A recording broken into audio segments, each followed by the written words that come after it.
In the summer of 1754, 1 year before the battle that would nearly claim his life, George Washington stood in a clearing deep in the wilderness, facing a reality few leaders ever experience. He was about to surrender. It would be the first and only time George Washington would ever do so. At just 22 years old, Washington was already carrying responsibility far beyond his years. Tensions between Britain and France were escalating rapidly in the Ohio River Valley, and Washington had been sent west with a small force to defend British claims. The mission was unclear, the support was limited, and the situation was already spiraling beyond control. Washington's early assignment was to construct a defensive position in the wilderness.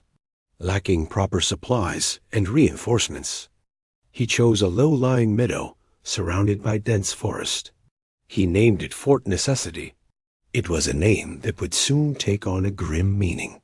The fort was little more than a crude stockade, hastily built with logs driven into the ground. Trenches were shallow. The surrounding terrain offered higher ground to any attacker.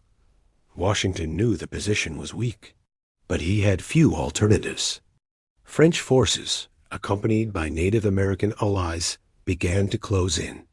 Unlike European armies, they understood how to fight in the forest, using terrain, cover, and patience to their advantage. On July 3, 1754, the attack began. Rain fell heavily, soaking the ground and turning the battlefield into mud. Washington's men struggled to keep their weapons dry. Gunpowder became useless.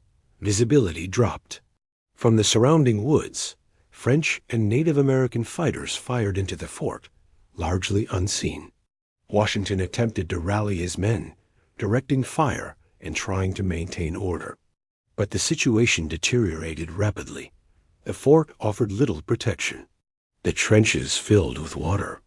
Men were wounded, exhausted, and demoralized. As darkness approached, Washington faced an impossible decision: continue fighting and risk complete destruction, or surrender. Negotiations began under fire. The terms were written in French, a language Washington did not read fluently. Unaware of the full meaning of what he was signing, Washington agreed to the terms. Only later would he learn that the document he signed included an admission of responsibility for the death of a French officer earlier in the campaign. The surrender was a humiliation. Washington and his men were allowed to withdraw, but the damage was done. News of the defeat spread quickly.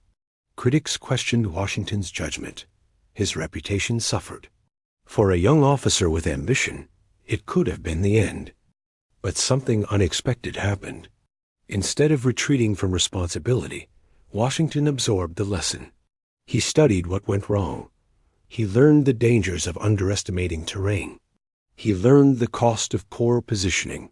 He learned the limits of European tactics in American warfare. Most importantly, he learned humility. Years later, when Washington would face far greater challenges, commanding an undertrained army against the most powerful empire in the world, the lessons of Fort Necessity stayed with him. He avoided unnecessary engagements. He prioritized survival over glory. He understood when to fight and when to withdraw. That surrender, painful as it was, shaped the leader he would become. It taught him restraint. It taught him patience. And it taught him that defeat, when survived, can become instruction. George Washington would never surrender again. But he would never forget the day he did. And the quiet meadow called Fort Necessity would remain the place where a future president learned one of his most important lessons, not in victory, but in defeat. But this lesson would be tested again. Years later, Washington would face conditions far more brutal than a single defeat. An army starving, freezing, and on the verge of collapse. It was a winter that nearly broke the fight for independence. That story comes next. If you'd like to continue following these true American stories, you can subscribe to follow along.